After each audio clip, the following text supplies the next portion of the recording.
Hey there and welcome back to Mass Effect. My name is Pete and today we complete the Asari Diplomacy assignment, which will also be the last assignment before returning to the Citadel. I will talk a bit more about the assignment itself in just a second. First of all though, we can work on getting where we need to be, and that is in the Macedon system in the Artemis Tau cluster.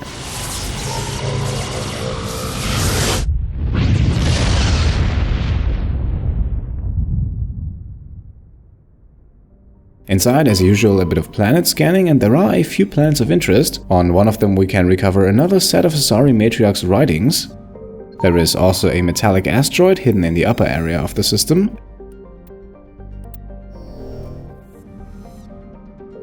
And last but not least, we can also survey a gas deposit. Now, however, it is time to get the assignment started, so let's land on a planet with a name that I'm not even going to try to pronounce. For this assignment, we'll once again go heavy on the biotics, and so Caden and Liara are coming with us.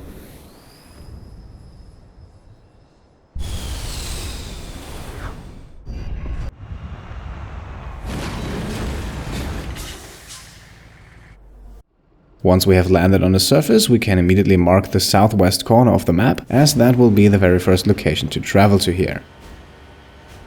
And before I talk about the mission, let me also quickly mention that we have a pressure hazard on the planet, so staying outside of the Mako for too long will have its consequences. We could negate that with some Devlin Industries armor, but I only have one for Garrus, and he's not the best suited squad member for this mission. In the end, it's not much of a problem, we're not going to stay outside of the Mako for too long anyway. We have now reached our very first destination, a uranium deposit that we can swiftly survey. Afterwards it's back inside of the Mako and we can mark the anomaly to the north on the map. And now I'd like to present to you a quick refresher on the Asari Diplomacy assignment. My sister Dhalia is a crewman on a cargo vessel operating out beyond the fringes of the Traverse. Her ship was attacked by privateers. There were no reported survivors. This is where it gets complicated. Last week I received a message with her voice on it. Dhalia is alive. My sister probably told them who she was. My family's very wealthy, Shepard. They must have realized she was worth more to them alive. I've already transferred the funds to the account they specified. Only they never released her. They haven't contacted me since. I've made a terrible mistake, Shepard. I'm a diplomatic emissary. By law, I'm required to report any attempted extortion to CSEC immediately. Government representatives on the Citadel are not allowed to negotiate with terrorists. It's too dangerous. Paying a ransom would only encourage more kidnappings. I support the law in theory, but when I got the message, all I could think about was Dhalia's safety. You only need to bring her back. I've already found her for you. I tracked the ransom payment through several accounts. Eventually, it led to a small mercenary band operating out of the Artemis Tau cluster. I need you to go to the Merc base, take them out, and bring my sister back. You shall be well rewarded. So, as we recover the Asari capsule here, I hope that quick conversation flashback kinda brought back what we're actually doing here. In short, we are looking for the kidnapped sister of Asari diplomat Nassana Dantius. Don't forget, by the way, that the Asari capsule is not the only thing to loot here. There is also a crate up the hill here, just a few meters away. And that crate actually holds the Crossfire 9 assault rifle, and if we go into the inventory we can see that this one is substantially better in 2 out of 3 categories than the Breaker 8 we currently have equipped. It does have a slightly lesser damage output, but the damage reduction will be only about 3%, and I think that is something we can live with. We now have only one more location to go to before we begin the assault on the pirate base. And we're already here. A thorium deposit awaits us, so we can survey that, then hop back into the Mako and begin the approach. And you should already be able to see the outlines of the pirate base to the left of the mountain on your screen. And while that is certainly the shortest way to reach the base, it is not the way we're taking. I actually want to engage the base from the south side, as these pirates do have a nice amount of outside protection, and the south side provides us with better cover and a higher vantage point, which allows for a more tactical, more controlled approach. We can then park the Mako right here, step outside and switch to the sniper rifle, activate our assassination ability, and aim for the first sniper tower surrounding the base. The second shot will throw the sniper off, and with the third one we can normally eliminate him if we were able to hit.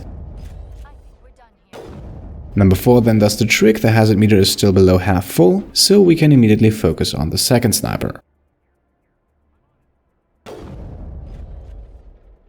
2 shots and he falls, and the impact actually kills him. That is wonderful news. We saved a bullet here, so we can now go back into the Mako and begin the real attack. And we want to steer our Mako towards the southern wall of the building. That way we are protected from the 2 remaining sniper towers, which will make the fighting a bit easier. We can step back outside of the Mako with the assault rifle, and the first enemy we want to focus on is the Krogan on the right. We can hit him with lift, warp and overkill, and also kill him on the first try, which is always very important with Krogan enemies. The second pirate can then get a lift and overload combo, and what remains of our overkill ability does the rest. Number 3 can then be immobilized with Cadence Neural Shock, and on the ground he's an easy target.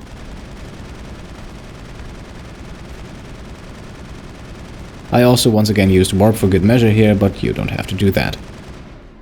Alright, that is now 5 enemies taken care of, which means 4 more remain. We can quickly hop back into the Mako for a second to cool off the hazard meter, and then focus on the left side, and for that we will once again use the sniper rifle. We can once again activate assassination, hit once, hit twice, and that's the sniper already dealt with. We can wait until the sniper rifle has cooled down, then we can once again do the same with the hazard meter, and then we can step back outside and use Adrenaline Burst to get our assassination ability back.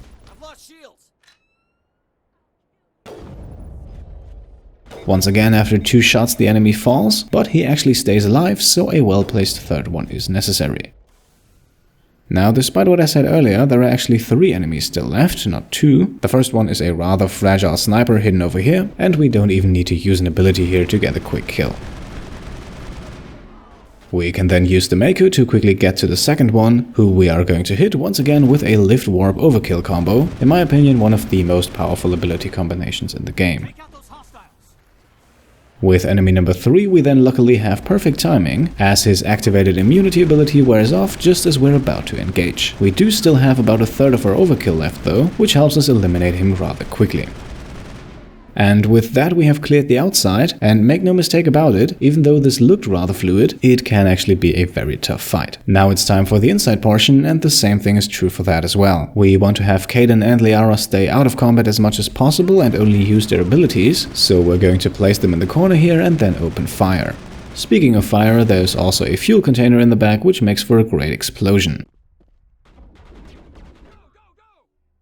Our strategy here consists mainly of trying to lure 1 or 2 enemies out towards us, where we can then hit them with the full force of our abilities and have no obstacles in between that obstruct our firing. And normally just taking a step or 2 inside the room will do the trick.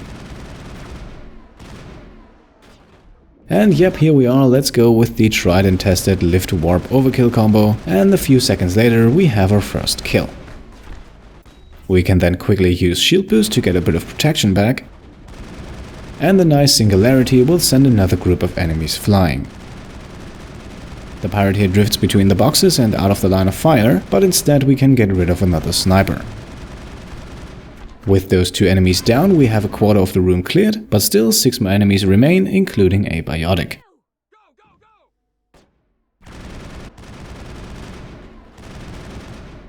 We can fire a few pot shots here and there to anyone who sticks his head out of cover, but we want to save our abilities for those brave enough to engage us.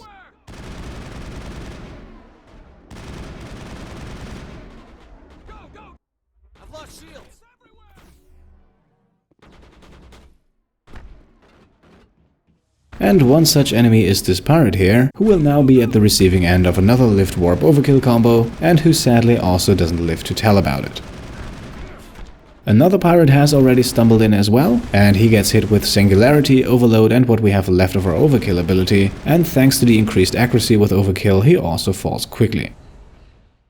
The Asari Slaver you just saw in the back, by the way, is the biotic that we have against us, and right here we can experience firsthand what she's capable of. Still, if we hide behind cover here, we should have a good shot at her, and she actually decides to continue to expose herself. So let's use that to our advantage, hit her with Neural Shock, and once her shields are down, she's cannon fodder. Now we can deal with the pirate stuck between the boxes over here. Both his health and shields have regenerated, so of course it is our duty to change that.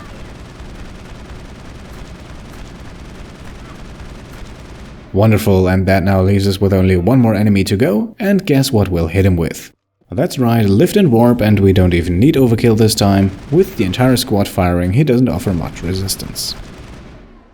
And that is now the pirate base cleared. What comes next is a bit of looting, and for that we will first head back to the entrance. Over here we have a crate that is a bit tricky to mount, but it is definitely possible, and once on top we can loot a medkit. On the opposite end we can find an upgrade kit, and the rest of the loot in this downstairs area is in a separate room in the back.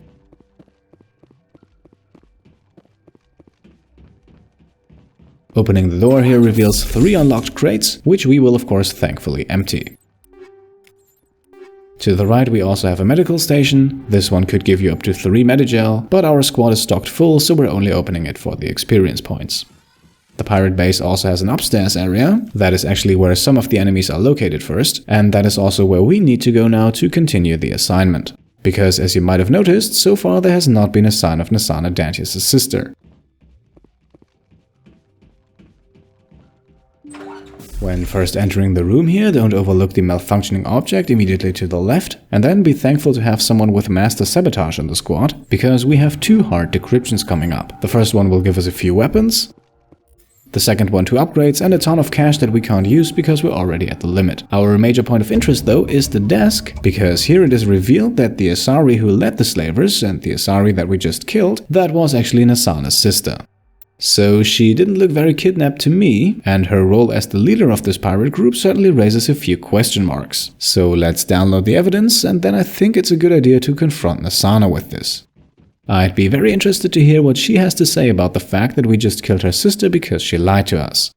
The confrontation will have to wait at least until we're finished on this planet though. After heading back to the entrance, we now find ourselves back outside, with 2 locations still left to visit. The first one is rather close by, and so after just a few seconds of fast-forward travel we're there. And here we get a warning. I think this is the first time in this playthrough. We are nearing the item limit. We still have a bit of room, and we definitely won't exceed that in this episode, but this is something to keep in mind. You can only carry up to 150 items, so it's a good idea to sell stuff you don't need every 4 to 5 missions. Our last point of interest will also not drive the number of items we have up any further, as it is just a mineral deposit.